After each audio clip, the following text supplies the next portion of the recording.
waxaan soo gaarnay tobankii dambe ee bisha Ramadaan. Ilaahay tabaaraka wa tacaala ayaa mahad iska leh oo ku amaanan inuu ina soo gaarsiiyey nabad iyo caafimaad iyo khayraad badan. Ilaahay tabaaraka wa tacaala inuu soo gaarsiiyey allahaasi tabaaraka wa tacaala waa mahadsan yahay. isagaan weydiisanaynaa inuu bisha inoo dhammaystiro oo khayr iyo wanaag Ilaahay noogu dhammaystiro ina waafajiyo.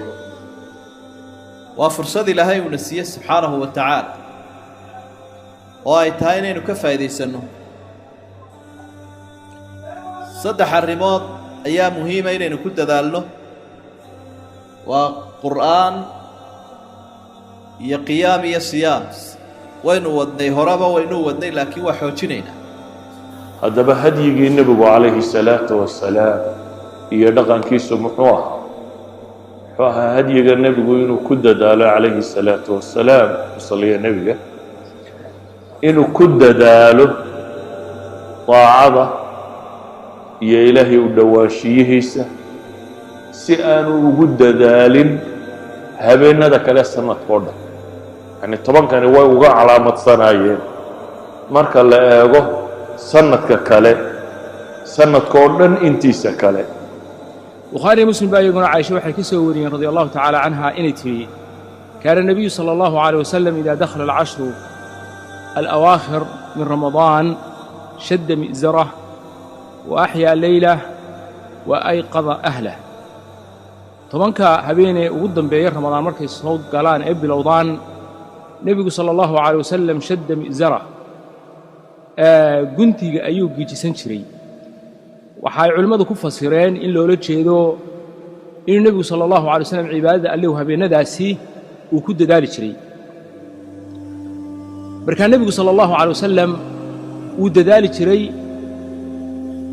isla markaasi waxay Aisha tiri wa ahya layla, habeenkiisina uu nooleyn jiray. muxuu habeenka ku nooleyn jiray? bidhikri wadducaa'i wassalaati wa ghayriha min anwaa' al-ibaadaat. رواية كان الصحيحين كتمت من حديث عائشة وحي لها هي أم المؤمنين عائشة رضي الله تعالى عنهما تبنك بشهر رمضان قدام بيسمر كي سوق له النبي محمد صلوات ربي وسلامه عليه وحسمين تري سدح الموت. الحديث يقول كذا شد مئزره قنتقو أتكي سنتري وأحيا ليلة هبين كي سنة ونولين تري وأيقظ أهله كيسي حاسس كي سنة واكعين جري.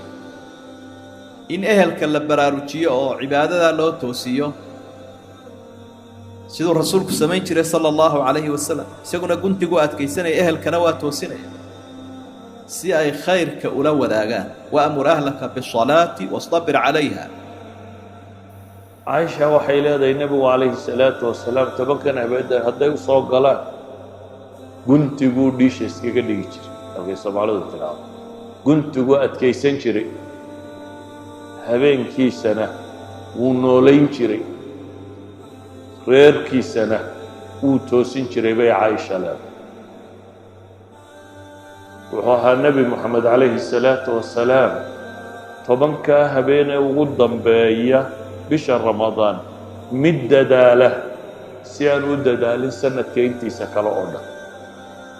idan tobankan habeen wuxuu qofka muslimkii u baahan yahay awood wuxuu leeyahay oo dhan iyo raganimo iyo tamar iyo xoogba inaad isugu geyso tobanka habeen cibaadadooda. nabigeenu salawaatu rabbi wa salaamuhu calayhi tobankan dambe wuxuu bixin jiray dadaal uusan bixinin waqtiyada kale. wuxuu u dadaali jiray si uusan u dadaalin bisha inteeda kale. dadaal ziyaada ah oo laban oo aad u korsan ayuu nabigu la imaan jiray salawaatu rabbi wa salaamu calayh. sababtu waxa weeye tobankan dambe waxaa la dhihi karaa waa bisha lafdhabarteedii wey, dhuuxii wey, meeshii ugu muhiimsanayd bisha wey. waxaa ku jira habeenkii laylatulqadriga ahayd sida nabigeennu tilmaamay salawaatu rabbi wa salaamuhu calayh.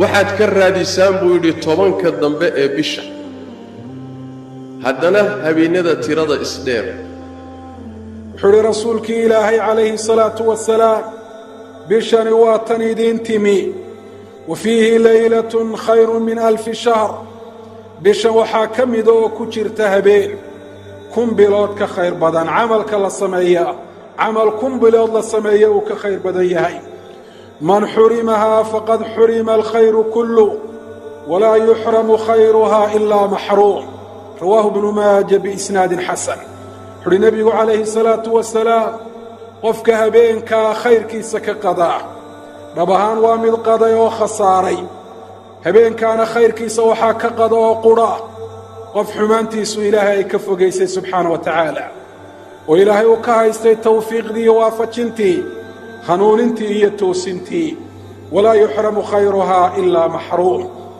كما يا كفر أحسن يا عباد الله ورالك وأين كم من نغضه كوا إنه شيء النبي محمد عليه الصلاة والسلام إنهم كوا محرومين وخير ودنك قضي وهبين كابشا كتيرا قيمها بدن خير كيدك قضي. عائشة رضي الله عنها وحي كتر الرسول صلى الله عليه وسلم يا رسول الله هدي إلهي هبينك الليلة القدر إلى كل ميوه محان إراحضة سؤال عدو وعكور الرسول صلى الله عليه وآله وسلم عائشة وحات إراحضة هدي إلهي سبحانه وتعالى كل ميوه اللهم إنك عفو تحب العفو فاعف عني اللهم إنك عفو تحب العفو فاعف عني دعاء عقري إذن كان وحن إنك عصا قف والقو إن ضدك مسلمين تايسك عفيدو سي إلهي سبحانه وتعالى أدغنا كو عفيو دعاء داسنا عرب كانوا هلا قبصدو هبين والبنيين كو عافين إن إلهي سبحانه وتعالى ويديستو سي أدردارنك رسولكو وسيي قفكو أدونك وجعلا وحاسكيس عائشة أهي أن إنه نقول اللهم إنك عفو تحب العفو فاعف عني اللهم إنك عفو تحب العفو فاعف عني اللهم إنك عفو تحب العفو فاعف عني جزاكم الله خير وبارك الله فيكم السلام عليكم.